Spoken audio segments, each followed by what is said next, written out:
I told my father's friend, the one who always talked down to me like I was a child, that I hate him. Years ago, my dad met a guy named Harold through mutual friends and they clicked right away. I was 18 and in college, and I never had any real relationship with Harold. Despite that, he acted like he was part of our family and consistently treated me with condescension, like I was a little kid. Every time I saw him, I tried to convince myself it wasn't that bad. Every time he proved me wrong in under a minute. He didn't respect my boundaries. He said things like, "You're not even 19, you're still a child," whenever I talked to people, and he never missed a chance to mock my education or hobbies. He could see it irritated me, and then, in that exaggerated joking tone, he'd ask if I hated him. I always answered, no, but only out of respect for my dad. The last straw was the day he interrupted a barbecue to say, "I really like you even though you're an ill-mannered, stuck-up girl." I was 20. I'd been quiet all day, working on college assignments while the barbecue went on, and I always answered politely when spoken to. Even if that hadn't been the case, he had no right to talk to me like that. After that, I started avoiding any event where I might see him. Yesterday was my dad's girlfriend's birthday. They hosted a small lunch at my father's apartment. I went with my fiancé and our 6-month-old son. Harold was there. I hadn't seen him in a long time, but he still talked to me like I was a dumb teenager, even though I'm engaged, a mother, and 26 years old. During the party, I ignored his helpful advice that I was too young to marry and raise a child. Thankfully, most guests disagreed with him. My baby slept through most of the day. There's a cradle in my old room. When he woke up hungry, I went to nurse and stepped out for a moment. When I returned, I heard jokes and comments all from Harold about how I must barely be coping if my son could suck that much time out of me. He also cut off a conversation I was having with one of my dad's friends and started interrogating me about every aspect of motherhood, despite not even having custody of his own daughter, while again jabbing at my age. I realized I couldn't take it anymore when he asked if I'd ever considered giving my baby up for adoption. I picked up my son and told my fiancé we were leaving. We said goodbye to everyone except Harold. As we got to the door, he came over and asked why we were leaving. I tried to come up with an excuse, but he wouldn't drop it and kept urging us to stay. After a short back and forth, he did his usual thing, asking if I hated him. This time I said, "Yes, I do. Can we go now?" He said nothing, and we left. On the drive home, my fiancé told me he was proud of me. In the morning, my father called and said the exact opposite. We argued a little, then decided to end the call. I'm sure this isn't over, but if anything continues, it won't be because of me. It's not my proudest moment, and a part of me regrets the words. But I'm done with that man. Edit so many comments. I'll answer the most common questions. I don't think Harold is in love with me. He didn't tell me to give my son up. He asked if I'd thought about it when I got pregnant. Still a disgusting question, especially since he cut into a conversation with my dad's girlfriend's pregnant friend who was simply asking me about my pregnancy and birth. I don't like creating drama when it's not necessary. If I'm uncomfortable, I leave. If I don't like someone, I avoid them. Less stress. My fight with my dad ended when I told him about the adoption comment. I don't think he understood that this wasn't the only reason I left, but it was the last straw. I don't need my father to stop being friends with Harold. He's an adult who can make his own choices. I never told my dad I hate Harold before because I didn't think I owed Harold any affection at all. He's my dad's friend, not mine. I've been distancing myself from Harold since I was 20, so in the last 6 years I've only seen him a handful of times. My fiancé was across the room and didn't hear the comments. I told him everything in the car and he's fully on my side. Update 1 Hi again. I wasn't planning to post an update, but I found a bit of time, so here's how things went. First, the repeated assumption that Harold is in love with me. I really don't think so. His comments always sounded irritated and condescending, never sexual. Though I admit, your comments scared me. And although I briefly regretted my words, I never doubted I did the right thing. I think the regret was because 8 years of keeping the peace ended in one sentence. It took time to feel the relief. Honestly, I wanted to say it since that barbecue. That was when he moved from "I don't like this guy" to "I can't stand him." The day after my post, my dad called Harold. When he tried to justify the adoption comment, he spun it like he was simply worried about me too young, didn't know what I was doing. He even apologized to my dad. I don't believe him for a second. The next day, my dad told me about the call and said I should forgive Harold because it was just a misunderstanding. He also said I owed Harold an apology because I went too far by saying I hated him over something so small. Many of Harold's belittling comments were made right in front of my dad. Usually while I was speaking to other people, so my father ignored them. He rarely notices anything that doesn't touch him directly or make him angry. He'll probably forget until something else sets him off. We also differ on what counts as offensive, so none of it seemed like a problem to him. I told my dad I wasn't exaggerating when I said I hated Harold, and that the adoption remark was far from the only reason. I listed almost every degrading line and episode I could remember, including what happened at the party. He remembered none of it. I made it clear I'd hated Harold long before that day, and that I had nothing to apologize for. Then I said I would no longer attend any gathering where Harold would be present.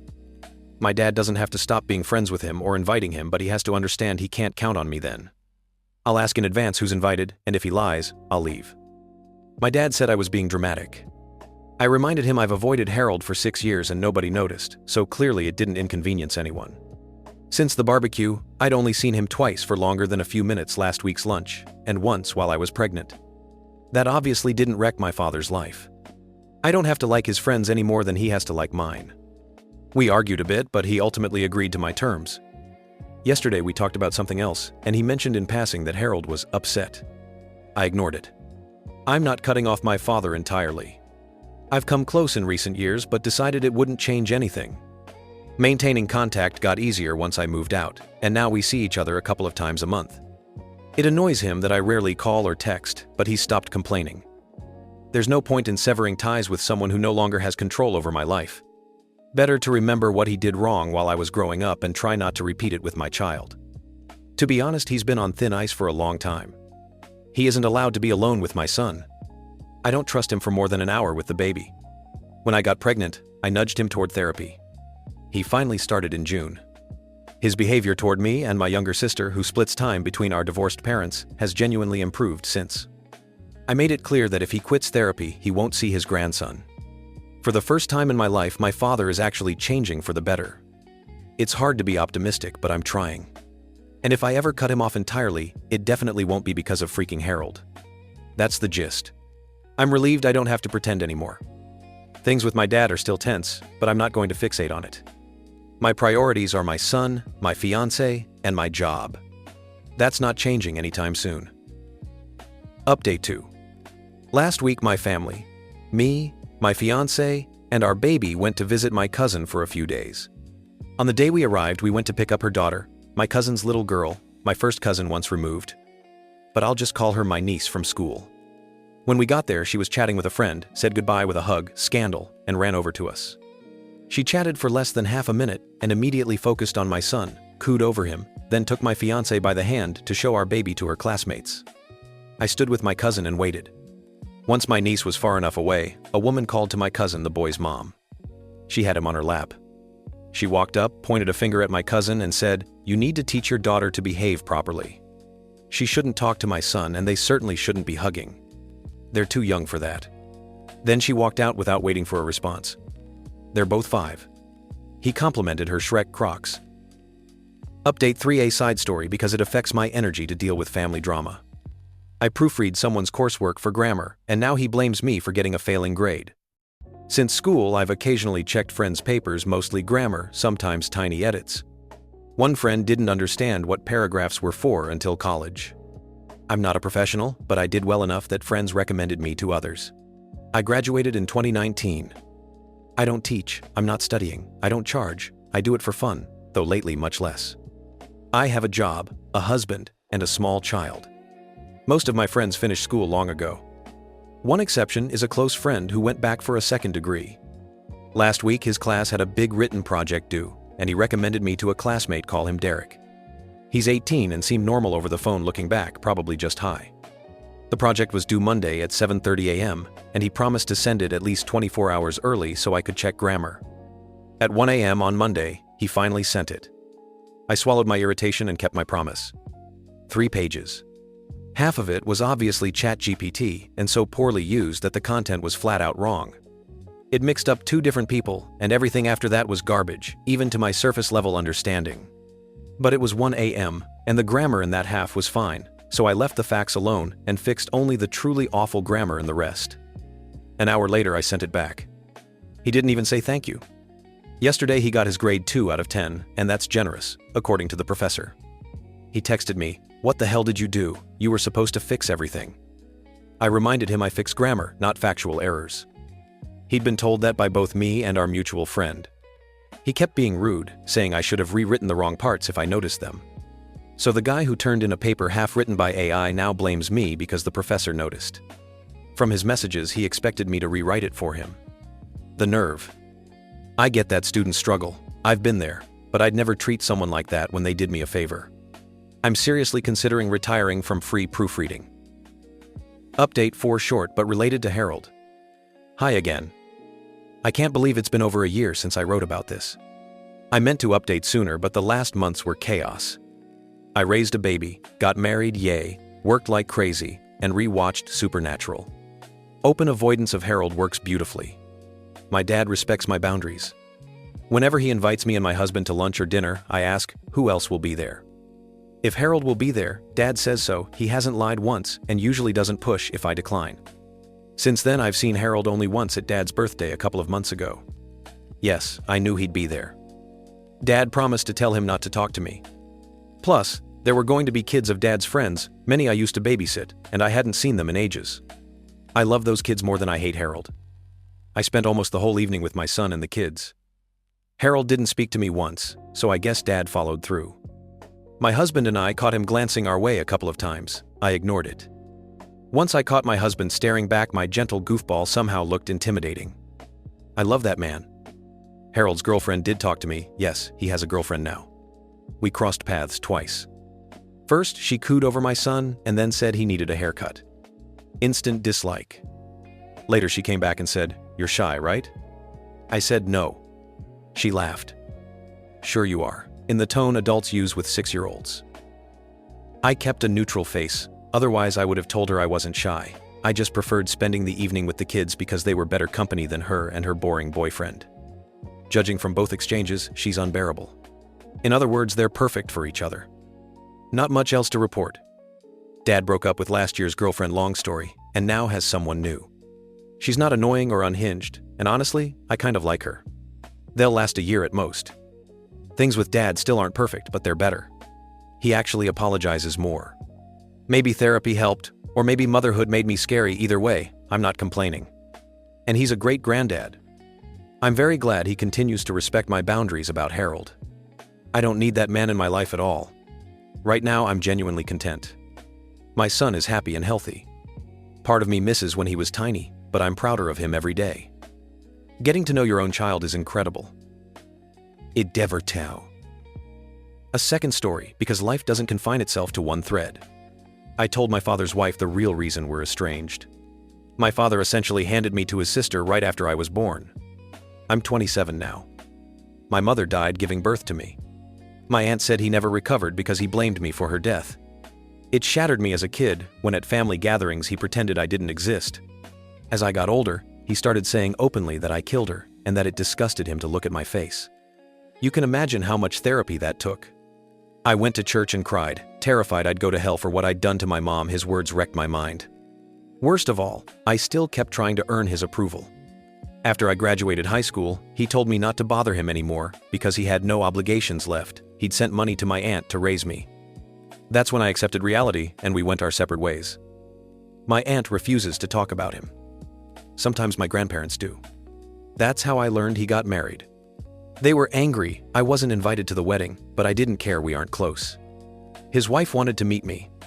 It was the first time in my life he reached out on his own, but only because she insisted. She didn't know the real reason we were estranged, and he asked me not to tell her, saying this could be our chance to reconcile. It was obvious he was doing it for her. I never agreed, but he insisted we meet at their house because she really wanted to know me. She thought we'd drifted apart over teenage conflicts, school, and life. I was furious he sold it as little disagreements when the real reason was that he ruined my childhood. So I told her the truth. Everything he said to me all those years, that he was never apparent to me, that only my aunt filled that role. Of course it shocked her. It ended in disaster. Now everyone knows. My grandmother said she understands my anger, but added that this was his only chance at happiness after my mom's death, and I might have cost him that. My father is devastated. The family thinks I went too far by ruining his marriage when he was ready to include me in their life. They say it could have been the start of our relationship, and that I not only destroyed the chance to reconcile, but may have destroyed his marriage. His wife completely disagrees with how he treated me, and all of this could have been avoided if I'd kept quiet. It was unbearable not to tell the truth when he framed everything as trivial. I couldn't pretend nothing had happened after what he did to me. I don't know if I did the right thing, since I may have put their marriage at risk. Update: thank you for your support after my last post. It meant more than I can express, especially to those who not only backed my decision, but acknowledged the pain I carried. A lot of you asked for an update, so here it is. It's heavy, and I needed a couple of days to process and cry. They're divorcing. I heard first from my grandmother, then from his wife, or I guess ex-wife. She called me in tears to apologize for putting me in that situation. She and my father talked for a long time, and apparently he told her everything else he'd done. She decided she can't live with someone like that. She said she felt revulsion, and she thanked me. It was exactly what I needed to hear. Yes, my father is who he is. But it's still hard not to feel guilty when your words contribute to a marriage ending. This woman is shattered, divorcing a few months after the wedding, but she still took time to comfort me and say I did the right thing. Unexpectedly, my father also wanted to talk yesterday. My girlfriend was against it, and I understand why. She didn't want me to go to dinner with them in the first place. We didn't know what he wanted and what it would do to my mental health. Maybe it was risky, but I went. Yeah, I should listen to my girlfriend more often in situations like this. For the first time in my life, I think we actually talked about my mother. He told me how much he loved her, how happy they were to become a family. Then she died, and no matter how wrong it is, he said he can't help blaming me. If I hadn't been born, she would be alive. He apologized only for not staying away, and for saying those horrible things to me as a child. He said it without malice, almost sincerely, but that didn't make it hurt less.